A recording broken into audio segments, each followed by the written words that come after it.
I had been working as a food delivery courier for a few months, and I thought I had seen it all.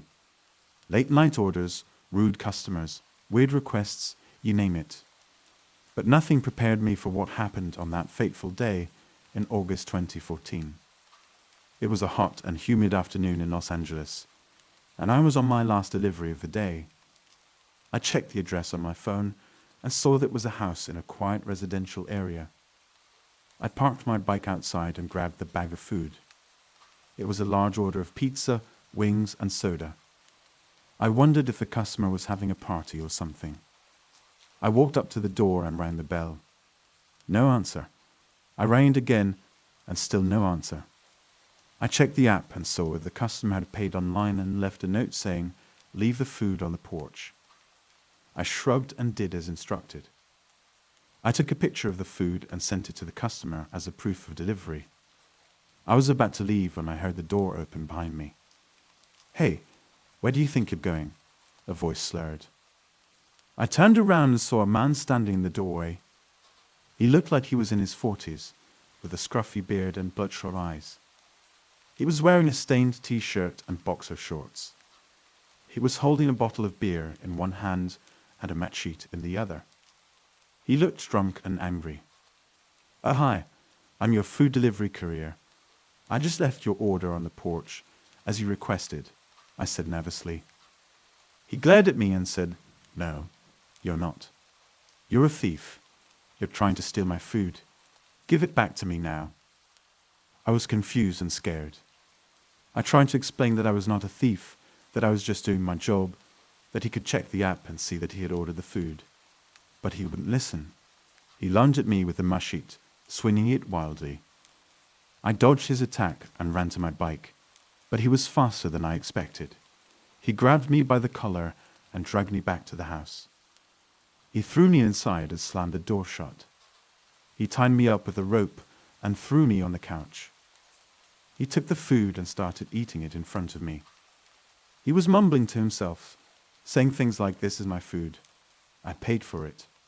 You can't have it. You're a liar. You're a spy. You're working for them.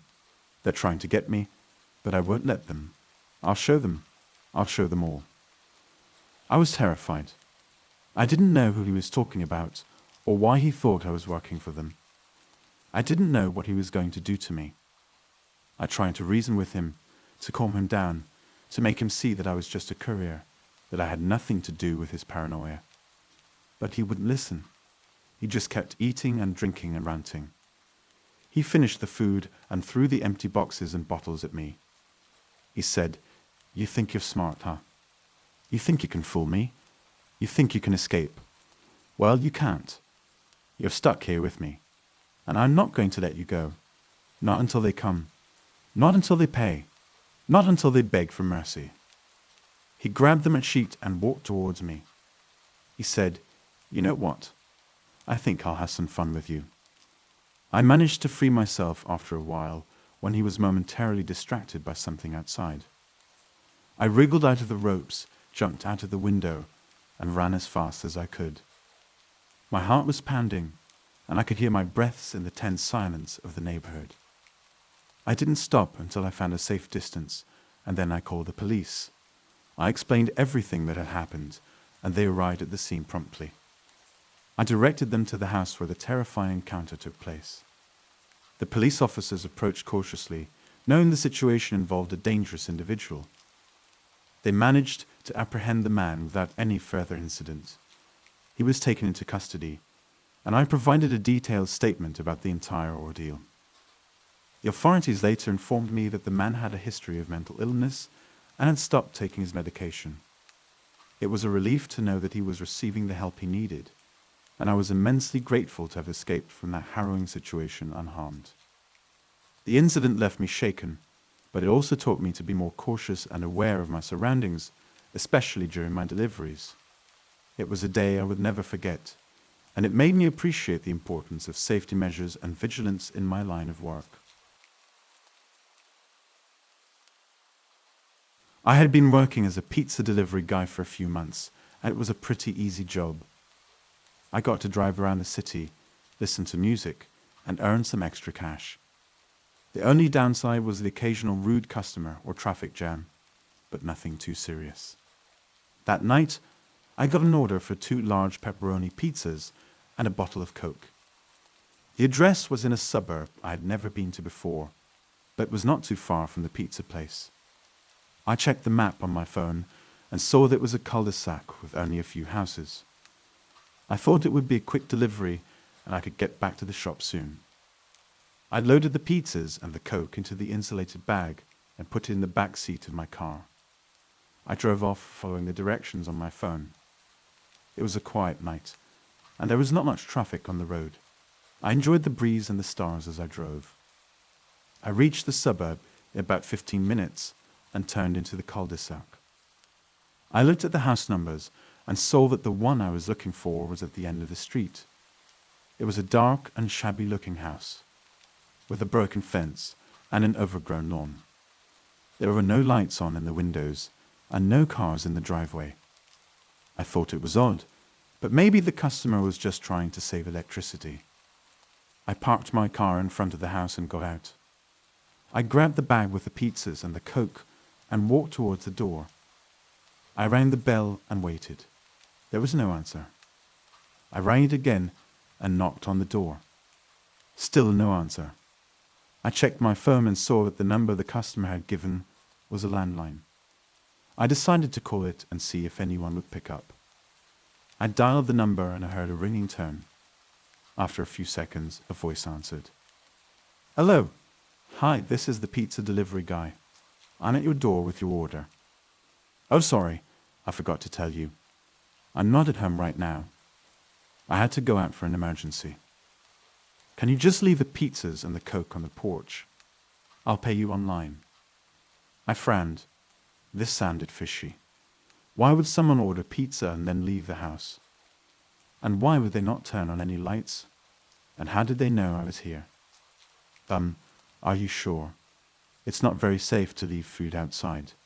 And I need a signature for the delivery. It's fine. Don't worry about it. Just leave it there and go. I'll pay you online, I promise. Thanks for your service." The voice hung up before I could say anything else. I looked at the phone and saw that the call had lasted less than a minute. I felt uneasy. Something was not right. I decided to call my boss and ask him what to do. I dialed the number of the pizza place and waited for someone to answer. As I did, I heard a noise behind me. I turned around and saw a man wearing a ski mask and holding a baseball bat. He swung the bat at me and hit me on the head. I felt a sharp pain and fell to the ground. The last thing I saw before I blacked out was his face, grinning wickedly. When I woke up, I was lying on the sidewalk, surrounded by police and paramedics. I felt a bandage on my head and a throbbing pain. I tried to sit up, but paramedics stopped me. Easy. You've been hit on the head. You need to stay still." "What happened?" I asked groggily. "You were attacked by a robber. He knocked you out and took your money and your car. He also took the pizzas and the Coke, but I guess that was not his main goal." "A robber? But why? How did he know I was here?" "He was the one who ordered the pizza. He used a fake name and a fake address. He lured you here and ambushed you. He's been doing this for a while, targeting pizza delivery guys and other couriers. He's very clever and very dangerous." "Did you catch him?" "Not yet, but we're working on it. We have some leads and some evidence. We'll find him soon. Don't worry." I felt a surge of anger and fear. How could someone do such a thing? How could someone be so cruel and greedy? How could I be so stupid and naive? I looked at the house where I had been attacked. It was still dark and silent. I wondered if anyone lived there, or if it was just a decoy. I wondered if the robber was watching me, or if he had already moved on to his next victim. I hoped he would be caught and punished. I hoped he would get what he deserved. I hoped I would never see him again.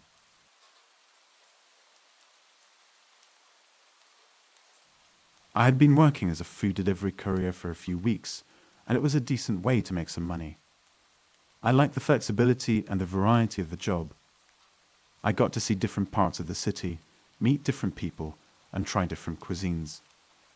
The only downside was the occasional bad weather or traffic, but nothing too serious. That night, I got an order for Thai food from a restaurant near the CBD. The address was in a sketchy area, but it was not too far from the restaurant. I checked the map on my phone and saw that it was a run-down apartment building. I thought it would be a quick delivery and I could get back to the restaurant soon. I picked up the food from the restaurant and put it in the insulated bag. I rode my bike to the address, following the directions on my phone. It was a dark and chilly night, and there was not much activity on the street. I felt a bit uneasy, but I shrugged it off. I reached the apartment building in about 10 minutes and locked my bike to a pole. I grabbed the bag with the food and walked towards the entrance. I looked at the buzzer and saw that the apartment number was 12. I pressed the button and waited. There was no answer. I pressed it again and heard a crackling voice. "Who is it?"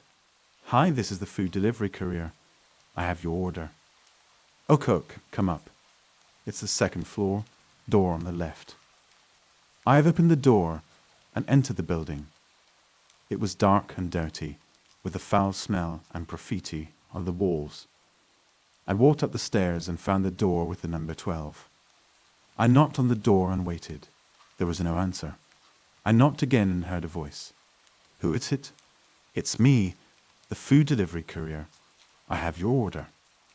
"Oh, cook, just a minute." I heard some shuffling and rustling inside. I waited for a few seconds, then the door opened. A man appeared, wearing a hoodie and a mask. He looked at me and smiled. "Hey, thanks for the food. How much do I owe you?" I looked at the receipt and said, $25.50, please. "Okay, here you go." He reached into his pocket and pulled out a wad of cash. He handed it to me and took the bag with the food. I counted the money and saw that it was only $20.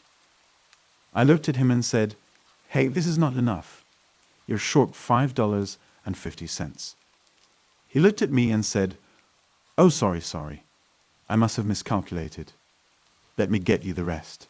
He put the bag on the floor and reached into his pocket again. He pulled out something and pointed it at me. It was a gun. "Actually, you know what?" I changed my mind. "Give me back the money and the food, and your phone and your bike keys, and anything else you have. Now." I felt a surge of fear and anger. He was trying to rob me. He had lured me here with a fake order and a fake address. He had planned this all along. He was a coward and a crook. I looked at him and said, "No way. You can't do this. This is wrong. This is illegal. This is unfair." He laughed and said, "What are you going to do about it?" "Call the cops. They won't get here in time. And even if they do, they won't believe you. You're just a lowly courier. You have no proof.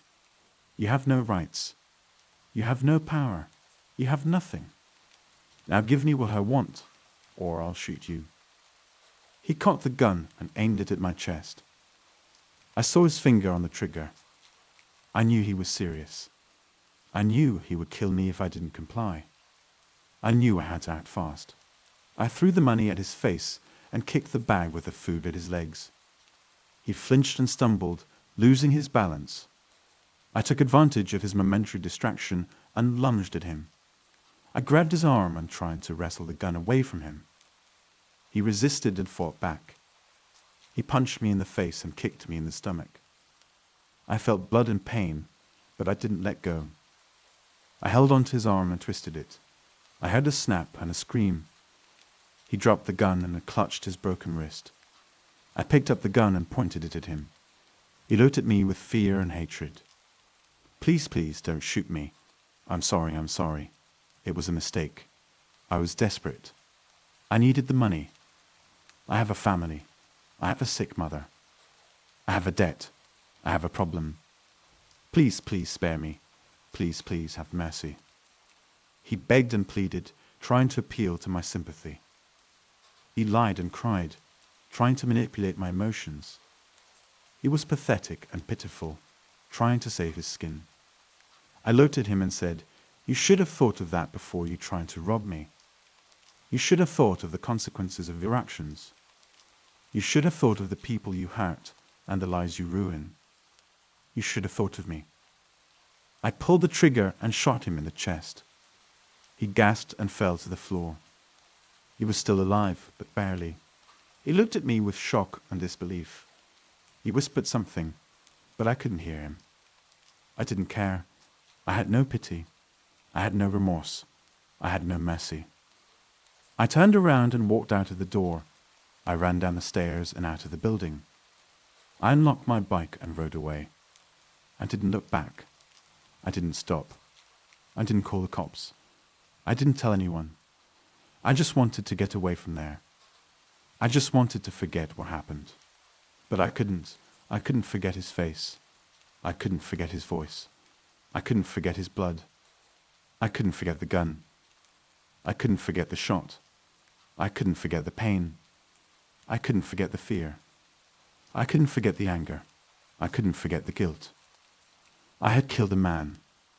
I had taken a life. I had crossed a line. I had changed forever. I reached the restaurant and returned the gun. I told the manager what happened and quit the job. I went to the hospital and got treated for my injuries. I had a concussion, a broken nose, a bruised rib, and a bullet graze. I was lucky to be alive.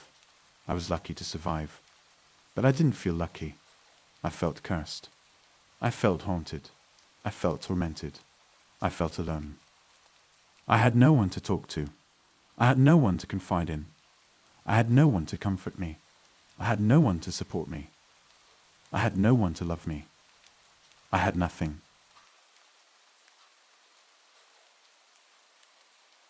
I had been working as a food delivery courier for a few months, and it was a pretty good job. I got to ride my scooter around the city, listen to podcasts, and earn some extra cash. The only downside was the occasional bad weather or rude customer, but nothing too serious. That night, I got an order for Chinese food from a restaurant in Chinatown. The address was in a nice area near the harbor. I checked the map on my phone and saw that it was a luxury apartment building. I thought it would be a good tip and a pleasant delivery. I picked up the food from the restaurant and put it in the insulated bag. I rode my scooter to the address, following the directions on my phone. It was a warm and clear night, and there was a lot of activity on the street. I felt happy and relaxed. I reached the apartment building in about 15 minutes and parked my scooter in a spot. I grabbed the bag with the food and walked towards the entrance. I looked at the buzzer and saw that the apartment number was 27. I pressed the button and waited. There was no answer. I pressed it again and heard a slurred voice. "Who is it?" "Hi, this is the food delivery courier. I have your order." "Okay, come up. It's a 7th floor, door on the right." I opened the door and entered the building. It was bright and clean, with a nice smell and a friendly concierge. I walked to the elevator and pressed the button. I waited for a few seconds, then the elevator arrived. I got in and pressed the button for the 7th floor. I rode up and found the door with the number 27. I knocked on the door and waited. There was no answer. I knocked again and heard a loud voice. "Who is it?" "It's me, the food delivery courier. I have your order." "Okay, just a minute." I heard some banging and crashing inside.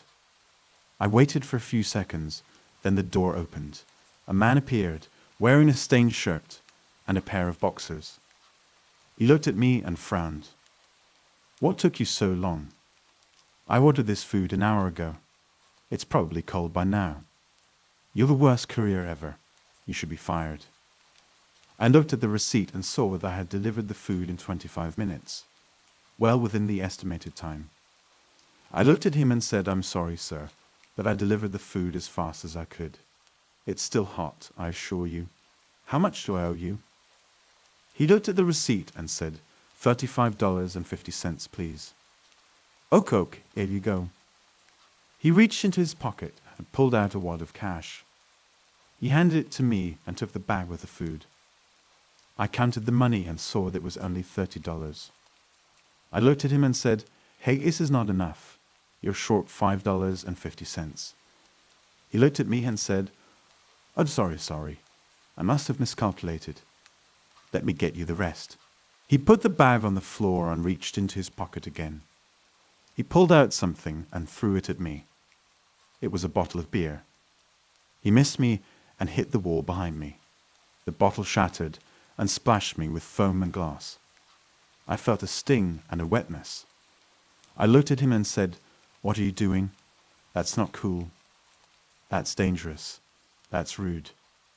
He laughed and said, "What are you going to do about it? Cry? Complain? Sue me?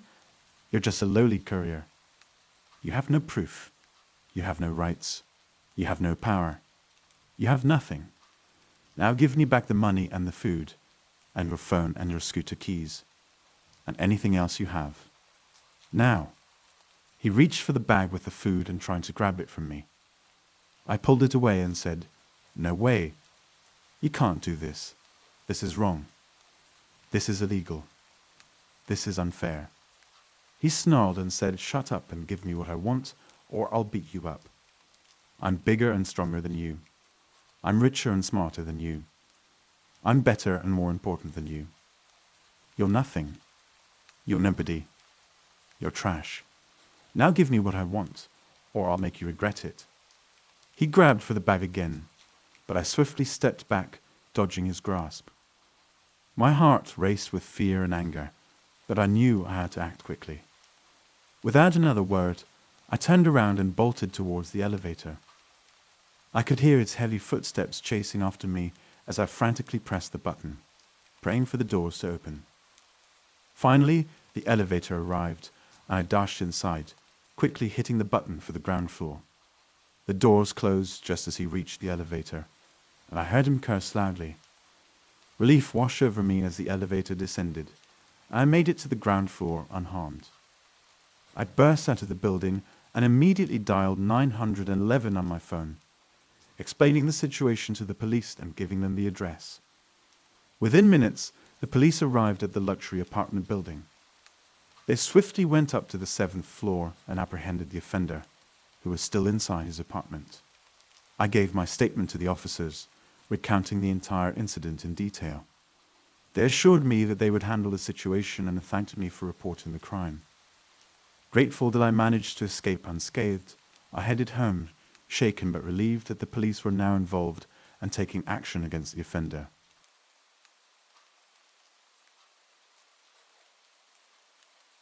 I had been working as a food delivery courier for about 6 months, ever since I lost my job at the factory due to the pandemic. It was not an easy job, but it paid the bills and kept me busy. I enjoyed riding my motorcycle around the city, delivering food to hungry customers. I felt like I was doing something useful and appreciated. That day, I had a busy schedule. I had to deliver food to 10 different locations, some of them quite far from each other. I checked the map on my phone and planned the best route to save time and gas. I put on my helmet, gloves and mask and started my motorcycle. I had a large insulated bag on the back seat containing the food orders. The first few deliveries went smoothly. The customers were polite and grateful, and some of them even tipped me generously. I smiled and thanked them and wished them a good day. I felt happy and proud of my work. The trouble started when I was on my way to the 6th delivery. I was riding on a busy street where I noticed 2 men on a scooter behind me.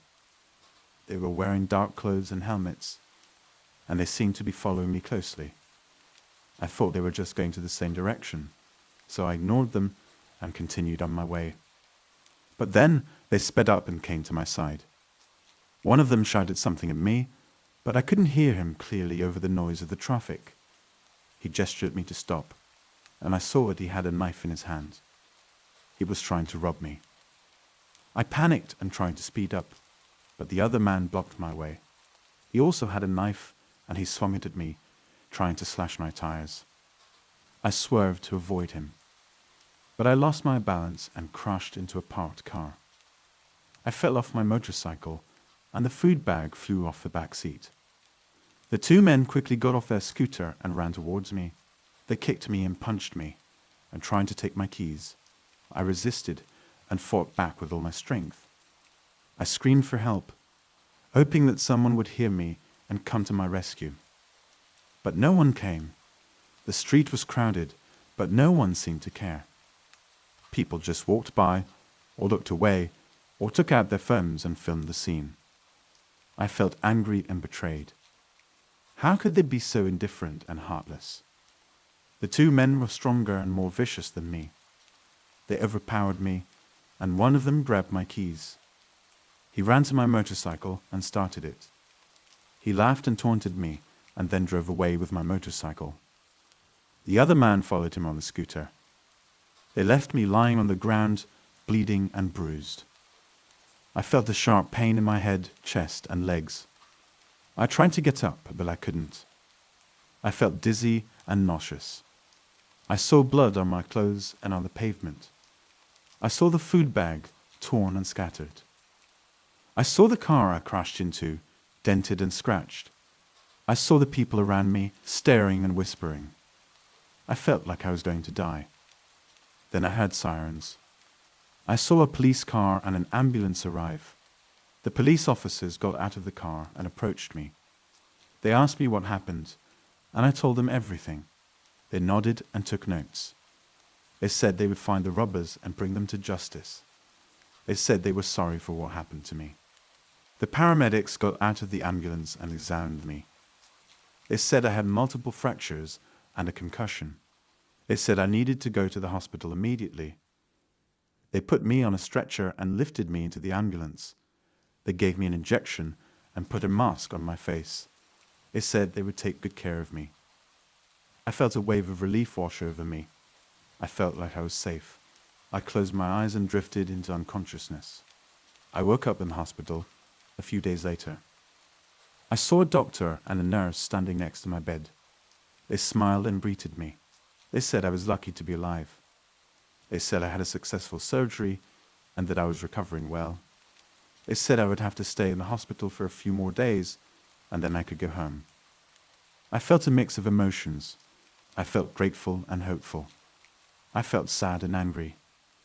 I felt scared and confused. I didn't know what to do next. I didn't know if I could work again.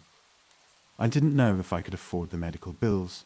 I didn't know if I could trust anyone. The doctor and the nurse tried to comfort me. They said I had a lot of support. They said my family and friends were worried about me and wanted to see me. They said the police had caught the robbers and recovered my motorcycle. They said the media had reported my story and that many people had expressed their sympathy and admiration. They said there was a crowdfunding campaign to help me with my expenses. They said I was a hero. I didn't feel like a hero. I felt like a victim. I felt like I had been wronged and violated. I felt like I had lost something that I could never get back. I felt like I had been betrayed by the society that I served. But I also felt a spark of hope. I felt like I had a chance to start over. I felt like I had a purpose and a meaning. I felt like I had a voice and a message. I felt like I had a responsibility and a duty. I decided to use my experience as a motivation and an inspiration. I decided to speak up and raise awareness. I decided to fight for justice and change. I decided to help others and make a difference. I decided to live and not give up.